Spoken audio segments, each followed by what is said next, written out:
KS1075, number one for today's hottest music. It's Big Mike in studio. We got a man who is just taking over the hip-hop scene right now. Straight from the 301 to the 303. He's going to be at the Ogden tonight. We got Logic. What's up? What's up, man? Welcome to the My City. Yo, it's great to be here. Have you performed in Denver before? I performed in Denver. It's funny. I'm a sleeper act, bro. I'm so excited because I've been here before. I've been on this is my 8th tour that I've done. Yeah, in the last, I'd say 4 years, I think. But now that the album's out, it's really great because I get to stop by awesome stations like this, and people kind of take more notice. Right. And it's great, man. So yeah, this is definitely this is my maybe 3rd or even 4th time here, but it's my favorite one so far. So you're aware of the altitude then. You know about the Mile-High City. I know, and I be rapping super fast, so I got to make sure. Make sure you have an oxygen tank somewhere nearby just in case. So 2014, big year for you. You dropped your debut album, Under Pressure. You were on Jimmy Fallon. You were touring the world. And, when you look back at something, hindsight's 2020 as opposed to when you're actually going through it. How important was 2014 to you? 2014 was extremely important, but it's funny because dropping the album in later October, it's really allowed it to bleed into this year. Definitely. So honestly, I feel like it's this year that is the game changer so far. Being able to tour and do 2,000-3,000 people venues and sell it out like that is like, whoa, that's like crazy to me, and I'm just excited to continue to build, man. But I don't know, just being able to drop this album and seeing where I came from the mixtapes, being a part of that whole era, and to actually be able to break into hip-hop is great. And I'm still working every day, still working hard to get people to know who I am. But yeah, it's great. And when your debut album dropped, Under Pressure, you didn't really have a radio single out, but your fan base came out. You debuted in the top 5, and what's it been like as more and more people have gotten to know your album? It's crazy, man. I think that's a lot of the reasons why I even named it Under Pressure, just because I was going through a lot at the time, both professionally and business and with relationships and friendships and running my own business and all these different things. So it's crazy that I don't know. I made like 4 different albums in the span that it took me to create this album.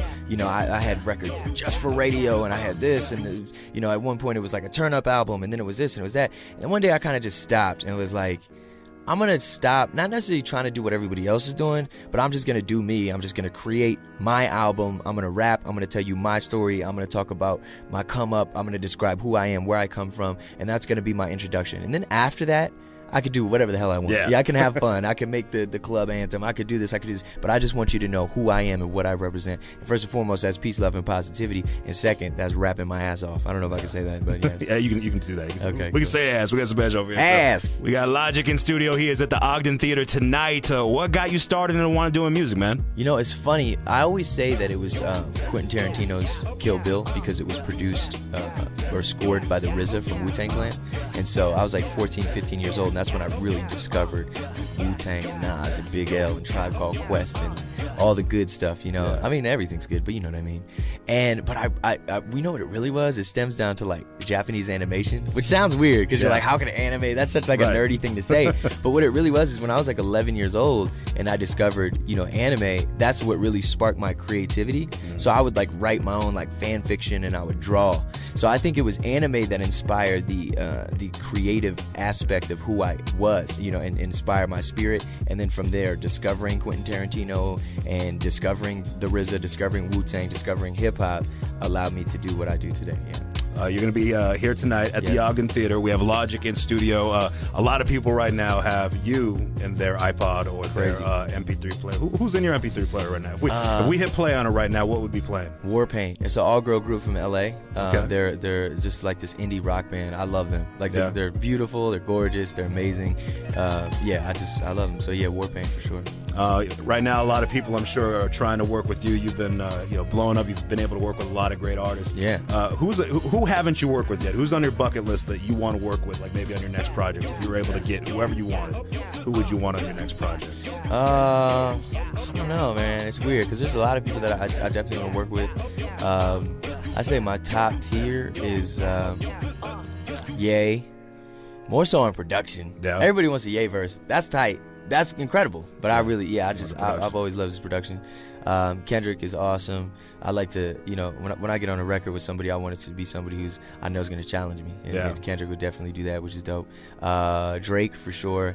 And I'd have to say Andre 3000. Those are people I look forward to working with one day.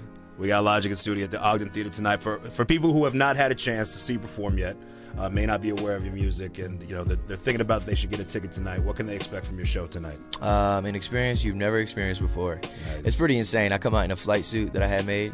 It's from the Air Force, and it has like crazy, wicked, real Apollo and NASA patches all over. I have 3 different ones made, and it's an experience. It's really, the suit is like foreshadowing. I'm not going to say what is foreshadowing, but it's foreshadowing something. They can expect a positive time. It's very peaceful. When you think hip-hop shows, sometimes you think chairs getting thrown around. Right. But with me, it's super positive, just an all-around fun time, almost like a family environment, but we still turn up, don't get it twisted. But it's a place where like you don't have to worry. I have, man, it's crazy. I had like 12-year-old little girls at my show yesterday, and then after that, there was like, I don't know, it must have been mid-30s, you know what I'm saying? A couple come, and then you got teenagers, you just literally white, black, all creeds, colors, races, religions. Like it's amazing. Music's hitting a lot of people in different ways, man. It's a beautiful thing. Yeah, for sure. What's next for you, Logic? The world. Nah, man, I'm gonna be finishing this world tour. You know what I'm saying? It's just about 50 cities all over the world. I'm always working, constantly working. I'm not gonna say what I'm doing or this or that, because we're focused on the first album for sure. Definitely. But I'm constantly working. Pushing the single, pushing Buried Alive, and I'm just excited for this future. Who knows what's gonna come? Well, I think big things are going to come. I think I can guarantee you that, man. You're definitely doing good things. We want to thank you for making time for us here at KS75. You can see him here tonight at the Ogden Theater. Get your tickets right now. I think there's only a handful left. Only a couple left. It hasn't even sold out yet. It's about to sell out, so get those right now. Logic, thank you for stopping by, man. Thank you.